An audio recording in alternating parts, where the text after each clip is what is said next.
Hi, I'm Guy Grieve, and my journey into Scotland's haunted wilderness is continuing.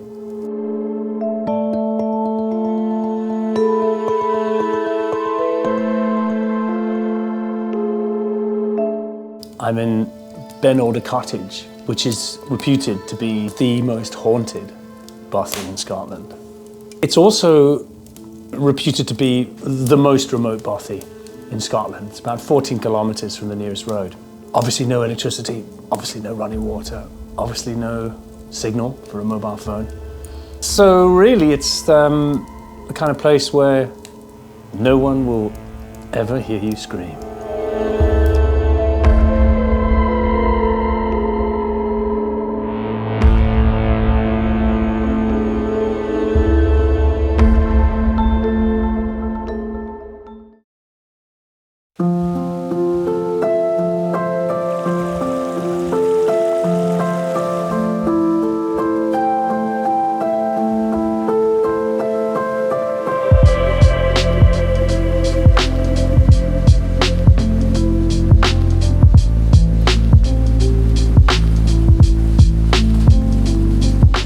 So this is just prime haunted Scottish wilderness country. I mean, everything about where I am right now is just absolutely what I'm looking for.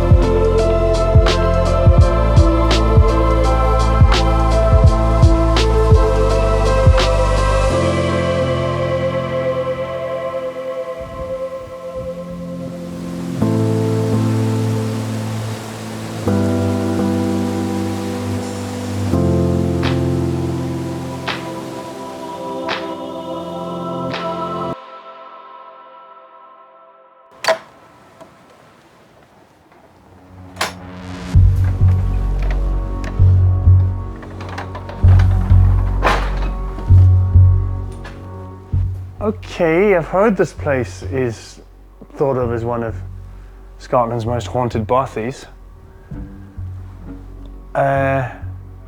Looks haunted.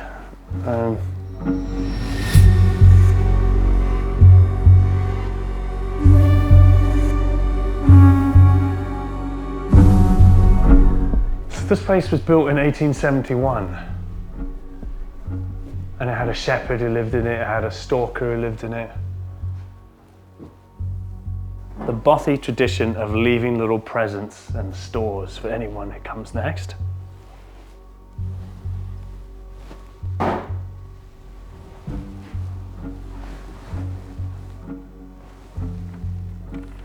There's been a lot of people visiting here.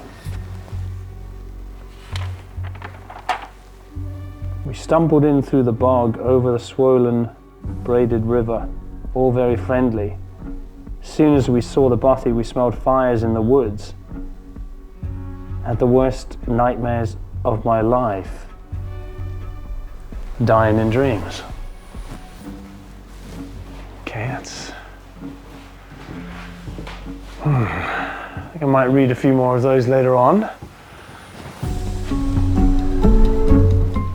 I can smell the real smell of firewood in here.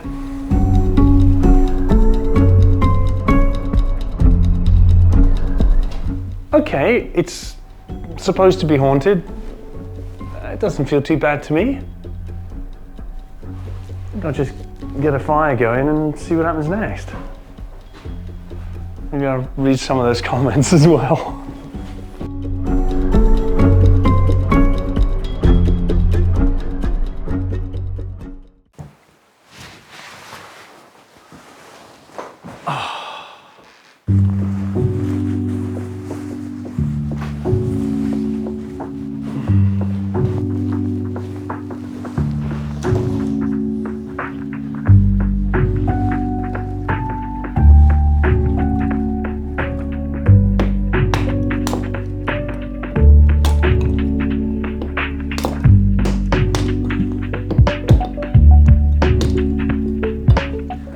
such a lovely old tradition that you try and leave as much as you can for the person coming next.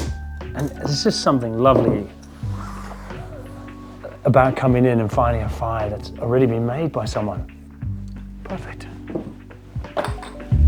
I think maybe before I light that fire, I'll have a little sip of this fire. It's time for whiskey.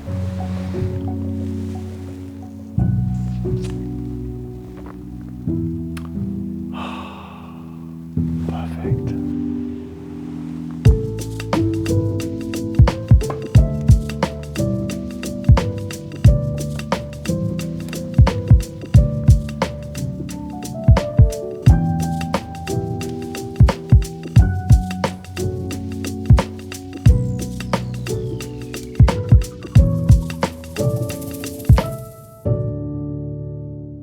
So there are two stories that kind of hang over this place. One of them involves a young mother who was caught out by bad weather, sought shelter here. She couldn't leave the place because the weather was so bad, and so she ate a child. That just doesn't in any way scare me. It's obviously nonsense. The other one, though, involved a ghillie who supposedly hanged himself over the back of the front door. Now that holds a bit more weight for me. It's definitely a place that is making people think about what came before. And for that reason, it's absolutely perfect for me on this journey into Scotland's haunted wilderness.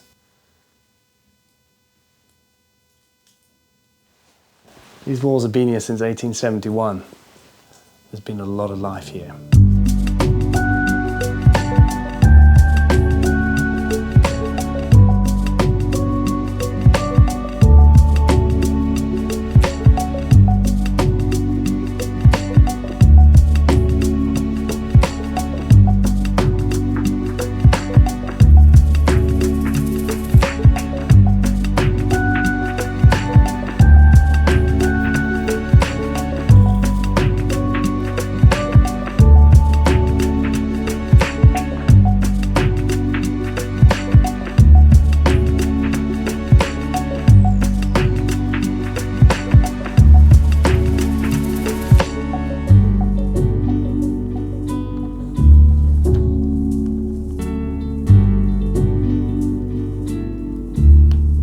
Out of the night that covers me, black as the pit from pole to pole, I thank whatever gods may be for my unconquerable soul.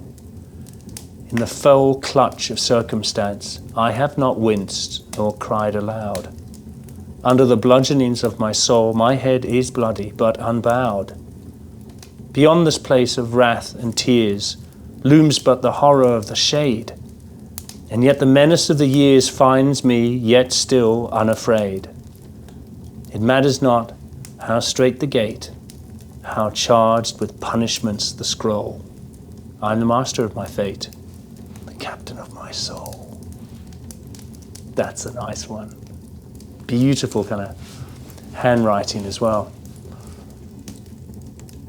That said, I think I would be very happy if some of the visitors in this book don't turn up tonight.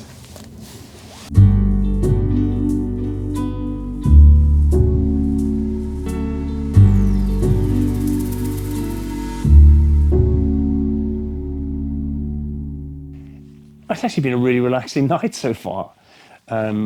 Fire is drawing perfectly and the room is really good and warm, and I've had some good hard food, and the sleeping bag is warm and comfy, and kind of feeling very at home in Scotland's most haunted Bothy. Hopefully nothing's going to come and wake me up.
Well, I've just spent a night in Scotland's most haunted Bothy, and